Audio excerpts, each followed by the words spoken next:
சென்னையில் தொடர்ந்து லேசான மழை பெய்து வரும் நிலையில் தியாகராய நகரில் தீபாவளி பண்டிகைக்காக பொருட்கள் வாங்குபவர்களின் கூட்டம் குறைந்த அளவே காணப்படுகிறது. கூடுதல் தகவல்களை செய்தியாளர் கோகுலிடம் கேட்கலாம். கோகுல், வழக்கமா இப்போ தியாகராய நகர் அப்படின்னா தீபாவளிக்கு 2 நாள் முன்னாடி பார்க்கும்போது பரபரப்பா காணப்படும். இப்போ கூட்டம் சற்று குறைவா இருக்கு. அது பற்றிய விவரங்கள் என்ன?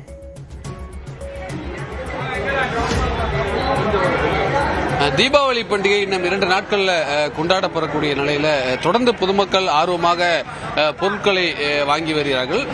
இன்னைக்கு சென்னையை பொறுத்தளவு காலை முதலே லேசான மழை பெய்து வரக்கூடிய நிலையில தியாகராய நகர் பகுதியில் கூட்டம் காலை முதலே குறைவாக காணப்படுகிறது. தற்பொழுது மழை விட்டிருக்கக்கூடிய சூழலில் பிற்பகல் மற்றும் மாலை நேரங்களில் கூட்டம் அதிக அளவில் காணப்பட்டு பொருட்களை வாங்க மக்கள் அதிக அளவில் ஆர்வமாக வருவார்கள் என்ற எதிர்பார்ப்பு நிலவுகிறது.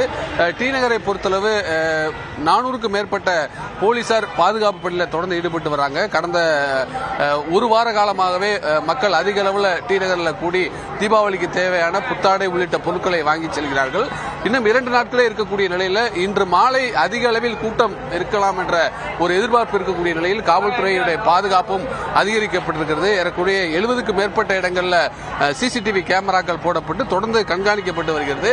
தொடர்ந்து காவல்துறையால் பொதுமக்களுக்கு விழிப்புணர்வை ஏற்படுத்தும் வகையில் ஒரு தற்காலிக கட்டுப்பாட்டு அறை அமைக்கப்பட்டு தொடர்ந்து ஒலிபெருக்கி மூலம் விழிப்புணர்வுகளை காவல்துறை ஏற்படுத்தி வர்றாங்க.